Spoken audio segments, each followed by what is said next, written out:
Hello, sports fans. Jim Coyle with Indiana Sports Beat Radio. Thank you for stopping by our YouTube channel. Make sure to hit the subscribe and notifications toggle so you never miss a thing. All of our content up here every day. Looking forward to it. Thank you, and we'll see you on the radio. Welcome to Indiana Sports Beat Radio, brought to you by the Hard Truth Distilling Company in Brown County, Indiana. So for the thousands in attendance and the millions watching around the world,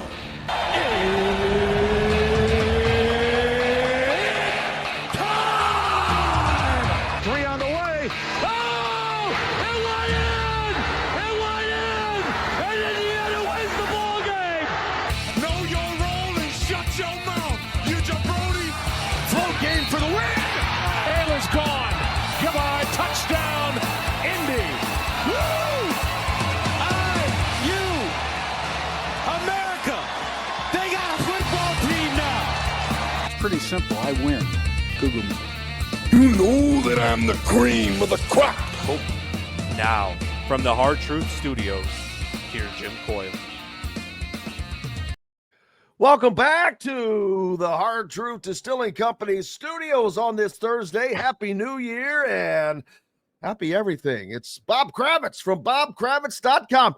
Well, that just sounds like your own show. It's Bob Kravitz. The Kravitz and Eddie.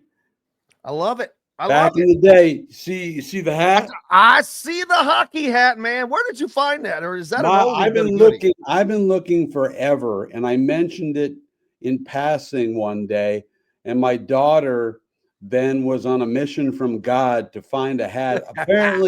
Apparently she for the holidays. Apparently, she reached out to the guy who runs the program and got me a hat. And I'll be wearing this for the rest of my natural days. That is awesome. You know what? We need to work on whoever that is that runs the program and get them on one day with a segment with you.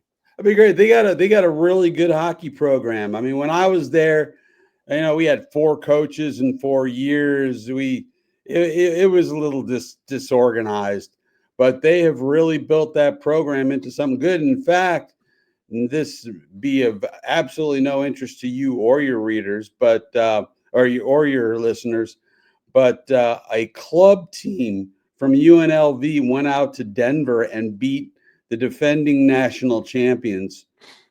So we're talking about a club team with no scholarships against a University of Denver that won the NCAA tournament with all scholarship players, most of them from Canada, and they frickin' beat them.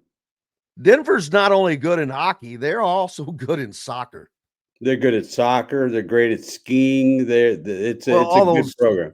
But I bring that up because it reminded me Indiana soccer started out as a club program, and they went instantly from being a club program to a very good Division I program.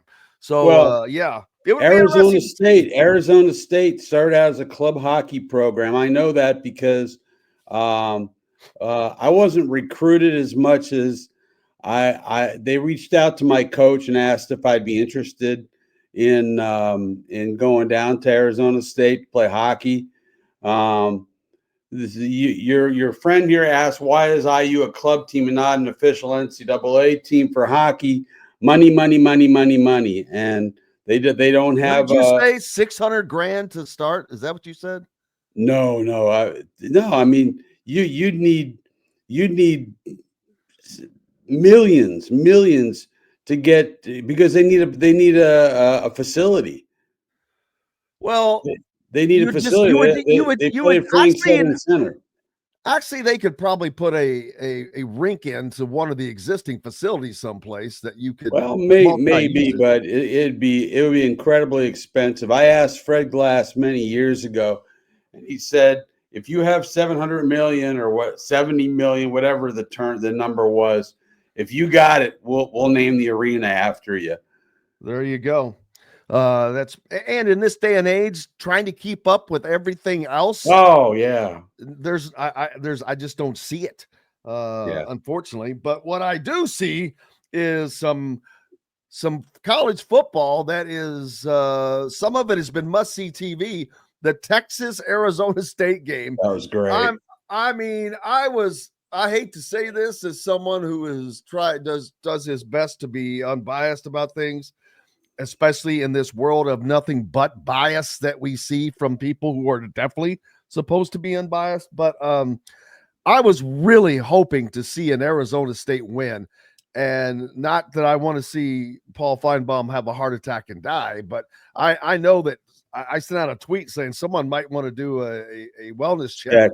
Paul Feinbaum right now, because if Texas went down to Arizona State and then Georgia is the only hope left for if they were to go down quarterback, I mean, that blows. What in the world would that do?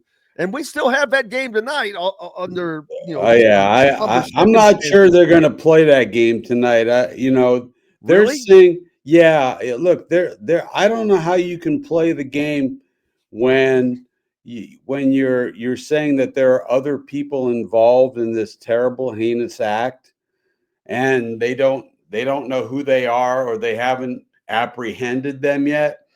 I would be scared to death to attend that thing, knowing that those people are still out there. So I am not completely convinced they're going to play tonight. And just getting back to the Arizona State game, how is that not targeting? Oh no, it's the definition. It is the definition. Correct targeting. I wish I had the tweet that the former official sent out yesterday that works for one of the networks. He listed 3 things that the player did. He did this. He did this. He did this. And Crown then he said, helmet, left his feet. Then he said, that is the definition of targeting. And therefore, and you can't say for sure, but that would have put Arizona State in field goal position right off. Right. And who knows, they would have done what after that. But that would have been that was some call. That was some non-call. A gutless non-call. I mean, I agree. Because first of all, I hate it. I hate the penalty of the flag. I don't mind the flag, but it's the penalty. The ejection is worthless. Is to me is ridiculous. Because there's so many times where you're not trying to do it on purpose. Sometimes the offensive player is moving. But intention doesn't matter. Right, I know, but I hate the ejection because there are other penalties like Scatterboo getting his head ripped off by the face mask. You could really hurt somebody like that. And that was with intent. And all that is a 15-yard penalty. That's true. You got a point. Is that Scatterboo fun to watch or what? Dude's a bad man. He's a bad man. He's intense. He knows what his job is. He ran his mouth and backed it up. He did. It took him a while to get going, but once he did, buddy, it was that got that confidence rolling. Whoo! And he did it in every way, Bob. He threw a touchdown pass. Caught a touchdown pass, but it wasn't quite. Yeah, it was a hell that of a might have play. been offensive pass interference. I'm just saying. That one could have gone either way. That could have gone either way. So the guy got him first, but it equals out. But I'd love to, he strikes me as a smaller Allstott from Purdue. Yeah. Who's very or if you go back a long way like I do, there was a guy who played for the old Baltimore Colts named Don Nottingham. They called him the human bowling ball. And he was built just like this kid and just broke tackles. And it was just the most amazing thing to see. Absolutely. It is fun. I hate to see that he's out already, but now, and then Ashton Genty, he was made to look mortal. In their game. He's a phenomenal player. I think he's going to be a nice pro. I think he would have been an average back in the Big Ten. Do you really? Well, I say that only because he would not have gotten the attention. He would not have gotten the yards. If you're going against Indiana. Yeah, I know you're going against or Mountain West. Ohio State, or Yeah. Penn State, or Oregon, or all Illinois, or all these teams that are very good defensively. He did not play against that kind of talent where he was, so he would not have gotten 2,000 yards. All in right. my Well, opinion. no, I agree with that. It's like these kids from Southern Indiana who put up big numbers in basketball in high school. Hey, Todd Leary. Enough of that. I've already got Todd Leary with that crap. Come on. No, but I harken back to Tevin Coleman, who became just the 18th player ever to rush for 2,000 yards in the NCAA a few years back.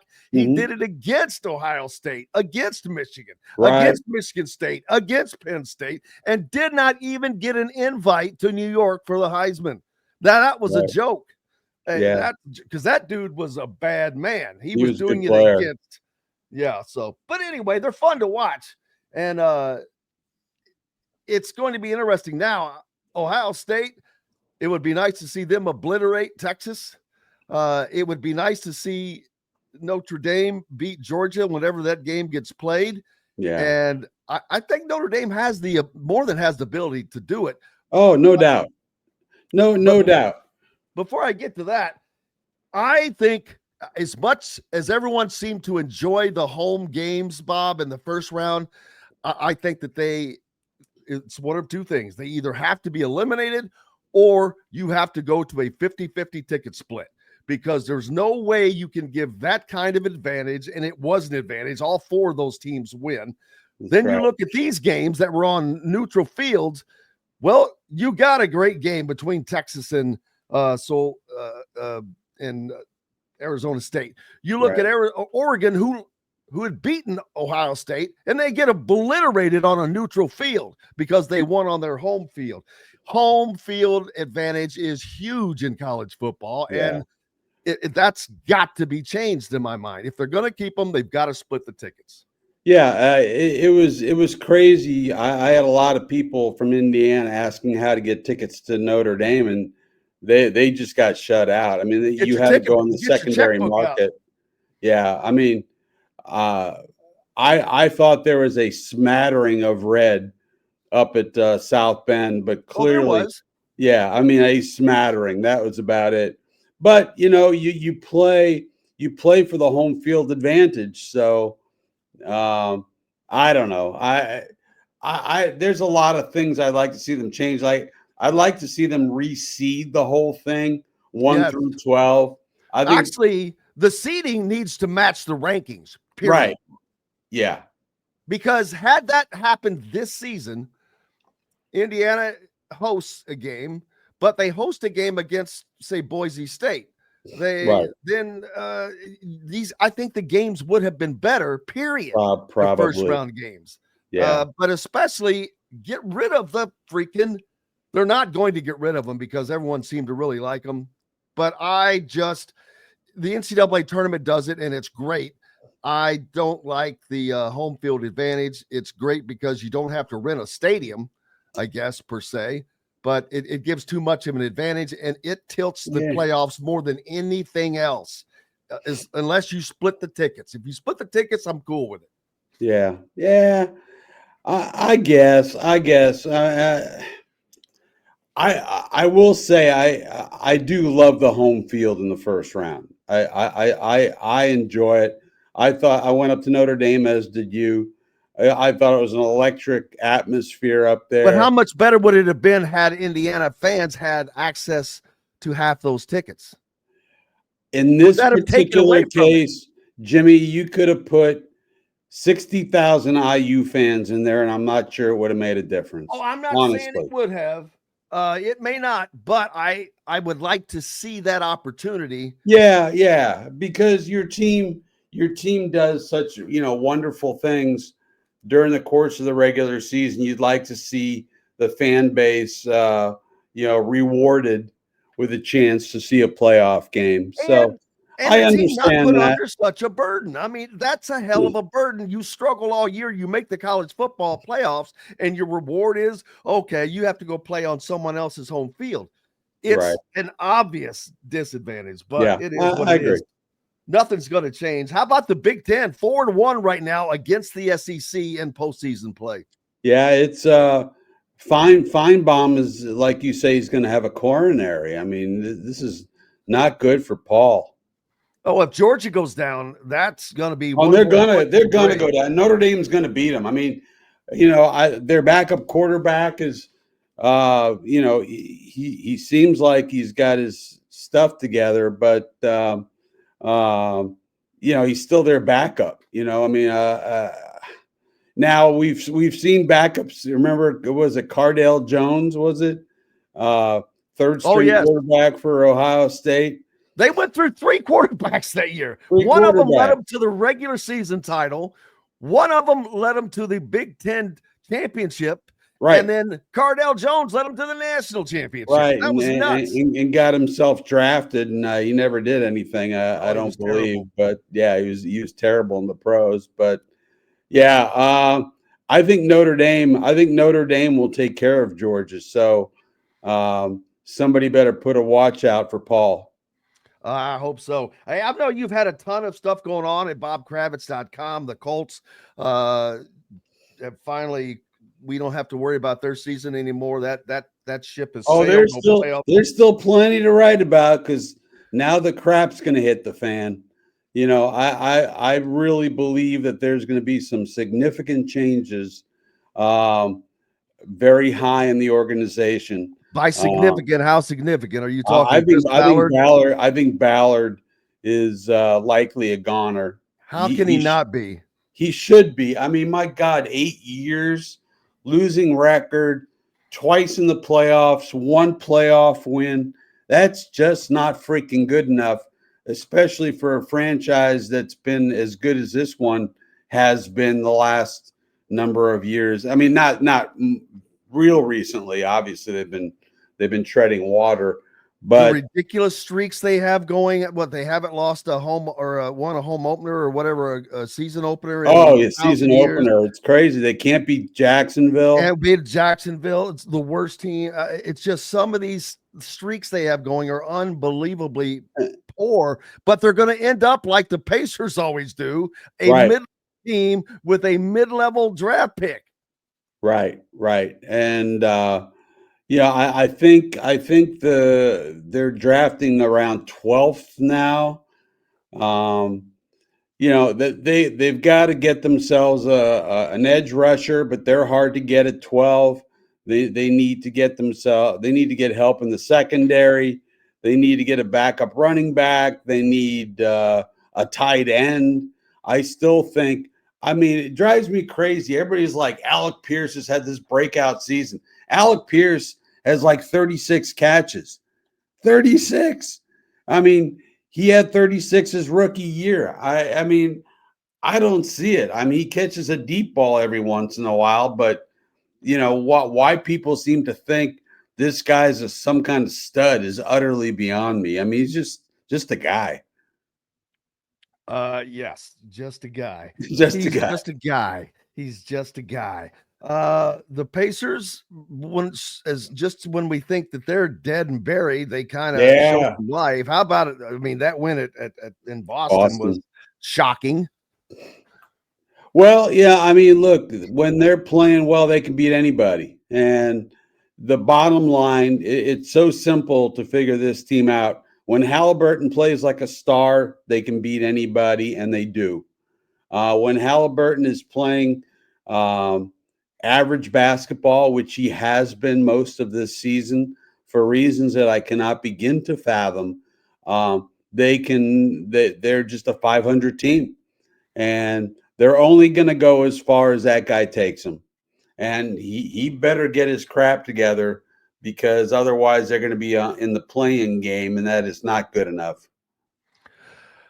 Speaking of play-in game, Indiana restarts Big Ten play tonight as Rutgers comes to visit a team that Mike DeCourcy calls the most talented team not the best, but the most talented team in the Big Ten. I'm not sure that that's true, that they're probably definitely the most talented young team with Ace Bailey with the 2 freshmen. Ron Harper Jr. Those guys are legit bad men. So, Harper, and who's the other one? Ace. Ace Bailey. Ace Is Bailey, it right? Ace? No, it's not Bailey. It's not Ace Frehley. I know that. No, no, I'm having I can't Ace think of his Bailey last was a name. hockey player back in the 30s, I think. I can't remember his last name then. I can't either. But Ace, but anyway, that's a game they've they got ought to two win. aces. They've got a pair of aces. Let me tell you that. That's a game they got to win. And well, without question, because I've said it many times. You lose a home game, well, then you have to make that up on the road.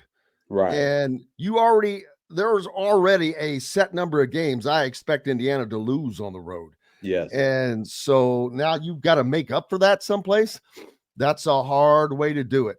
Yeah. And I have not Ace been. Bailey, there you go. Ace Bailey. There you go. Thanks, Brad. Appreciate you. Not Ace Ventura, though. No, not Ace Ventura. No, they didn't do anything in the non-conference that gives me any good feeling. I mean, they beat. I mean, it was just blah. I still think there's a ton of talent there, and of course, there's a lot of talent. And this thing with Ballo. I mean, obviously he got suspended for a game. That's another thing. That should be tied to NIL. You miss games, you lose money. If you miss games, not because of injury, but if you miss games because of stupidity or breaking rules, bam, it's to start costing you. There are no repercussions for these guys. No. This should, if you're going to be like pros, then be like pros. Absolutely. Treat them like pros. If an NFL player gets suspended for a game, he doesn't get paid. IU is a 5.5-point favorite tonight. That's a shocker. Really? Wow. I didn't even look at that. So, that's crazy. I don't think Indiana, you heard it from me first. Indiana does not make the NCAA tournament, Bob. No, and without question. And then we're on Mike Woodson watch. Oh, without question. If that doesn't happen, I haven't gotten into that. I've stayed away from it, but I will say that I fully expect for that to happen. Yeah. There's no way. But I mean, that's for another day. I just don't see what direction this team is moving in. What's up next for you? Well, I on Monday, just for the heck of it, I listened to Sports Talk Radio in Indianapolis for the whole day. Like from 7 a.m. to 6 p.m. And I'm just kind of doing a piece on Sports Talk Radio in town. The fun parts of it, the parts that drive me crazy. So I'm going to write that sometime this week, I believe. And we've got IU and Rutgers tonight. I might jot down something after that game. So we don't have an Indianapolis affiliate. You don't except for YouTube, which it's our biggest affiliate actually. Oh, is that right? Yeah. Oh, without question, it is. My daughters kept telling me to do a YouTube station, and I said I don't know how to do that. Well, you know what? It's I'll show you one day. You can do it right through here, and it'll be easy. I'll set you up. All right. Bob Kravitz from bobkravitz.com. Make sure you're a subscriber and a follower. He keeps up with everything like we try to do, and you can find him here each Thursday. Appreciate you, brother. Appreciate you, man. Take care. Happy New Year. Happy New Year. Hello, sports fans. Jim Coyle with Indiana Sports Beat Radio. Thank you for stopping by our YouTube channel. Make sure to hit the subscribe and notifications toggle so you never miss a thing. All of our content up here every day. Looking forward to it. Thank you, and we'll see you on the radio.